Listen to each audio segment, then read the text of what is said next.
வணக்கம், welcome to Chitra Murali's kitchen. இன்னைக்கு என்ன ரெசிபி பார்க்க போறோம் அப்படின்னு பார்த்தீங்கன்னா, வெண்டைக்காயை வச்சு ஒரு கிரேவி தான் பண்ண போறோம். இது சப்பாத்திக்கெல்லாம் தொட்டுன்னு சாப்பிட்றதுக்கு ரொம்ப ரொம்ப டேஸ்டா இருக்கும். நீங்க சாதத்துல பிசைஞ்சும் சாப்பிடலாம். ஸோ ஃபர்ஸ்ட் என்ன பண்ண போறோம்னா, இந்த பக்கம் கடாயில எண்ணெய் விட்டுருக்கு, அது காஞ்சிருக்கு. நம்ம வெண்டைக்காயை இந்த பக்கம் வதக்கிக்கலாம். இந்த வெண்டைக்காய் வதங்குறதுக்கு தேவையான உப்பு போட்டுருவோம். இந்த பக்கம் வெண்டைக்காய் வதங்கிட்டு இருக்கட்டும்.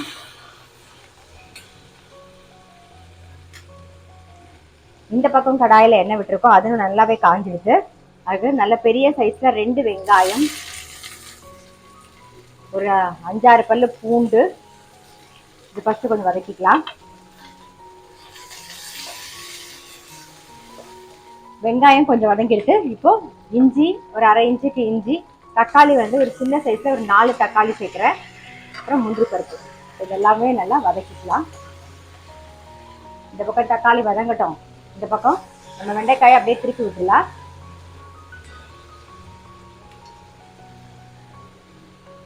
உப்பு சேர்த்துக்கலாம் கொஞ்சம். தக்காளியும் வதங்கிடும், உப்பும் அதோட சேர்ந்து நல்லா அரைஞ்சு பிளெண்ட் ஆகி வரும். தக்காளி வெங்காயம் நல்லா வதங்கிடுது. ஸோ ஆஃப் பண்ணிடலாம். ஆறுனதுக்கு அப்புறமா இதை அரைச்சி எடுத்துக்கலாம். நம்ம இந்த பக்கம் பாருங்க, வெண்டைக்காயும் ஆல்மோஸ்ட் நல்லா வதங்கிடுது. ஸோ அதையும் நம்ம வந்து ஆஃப் பண்ணிடுவோம். அதே கடாயிலே எண்ணெய் விட்டு அது நல்லா காஞ்சிருக்கு. சீரகம் தாளிச்சுக்கலாம். பாருங்க, நம்ம வதக்கி வச்சிருந்ததை நல்லா அரைச்சி எடுத்துன்னு வந்தாச்சு. இப்போ அரைச்சது தான் நம்ம சேர்க்க போகிறோம். இல்லை கொஞ்சம் மஞ்சள் பொடி சேர்த்துருவோம். இது கூடவே வந்து அரைச்ச கோதியும் சேர்த்துடலாம்.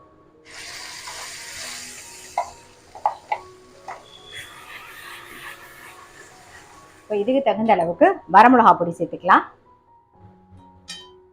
நல்லா ஒரு ஸ்பூன் போடுறேன். அப்புறம் கொஞ்சம் தனியா பொடி, பச்சை வாசனை போக நல்லா வதங்கணும். கொஞ்சம் சக்கரை, மிக்ஸி ஜார் அலம்பி வச்சுருக்கேன், அந்த தண்ணியும் சேர்த்துருவோம். சேர்த்துட்டு ஒரே ஒரு மிக்ஸ் பண்ணிவிட்டு மூடி வச்சிடலாம். நல்லா பச்சை வாசனை போக நல்லா வதங்கணும். அதாவது நம்ம வரமிளகா பொடி தனியா பொடிலாம் போட்டிருக்கோம் இல்லையா, அதோட பச்சை வாசனை போக நல்லா வதங்கணும்.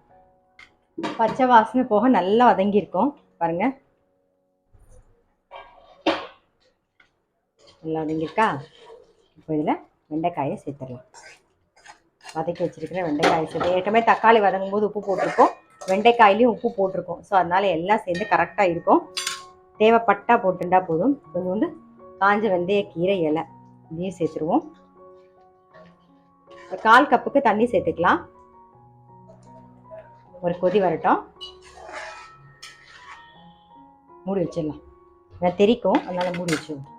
நம்ம வதக்கி வச்சிருக்க வெண்டைக்காயும் சேர்த்துட்டு ஒரு 1/4 கப் தண்ணி விட்டுருந்தோம். பாருங்க, நல்லா கொதிச்செடுத்து இப்போ வந்து க்ரீம் சேர்த்துக்கலாம். ஃப்ரெஷ் க்ரீம் இருந்தால் ஃப்ரெஷ் க்ரீம் சேர்த்துக்கலாம், இல்லைன்னா பால் இருந்தால் பால் கூட சேர்த்துக்கலாம். நாம இதோட ரொம்ப ரிச்சாக இருக்கும், நல்லா டேஸ்ட்டாக இருக்கும் இந்த வெண்டைக்காய் கிரேவி. காஞ்ச வெந்தயக்கீரை இலையை போட்டு அப்படியே ஆஃப் பண்ணிடுவோம். அவ்வளோதான், காஞ்ச வெந்தயக்கீரை இலையை போட்டாச்சு. இப்போ வந்து கொஞ்சமாக கரம் மசாலா பொடி சேர்த்துக்கலாம். ஏன்னா மசாலா எதுவும் நம்ம பெருசாக தாளிக்கல இல்லையா. ஸோ லாஸ்ட்டாக போடுற இந்த கரம் மசாலா வாசனை தான். அவ்வளோதான், ஆஃப் பண்ணிடுவோம்.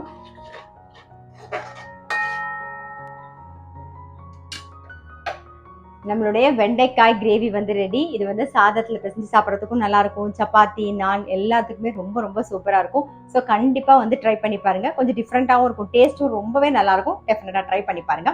நான் அடுத்த வீடியோவில் சந்திக்கிறேன்.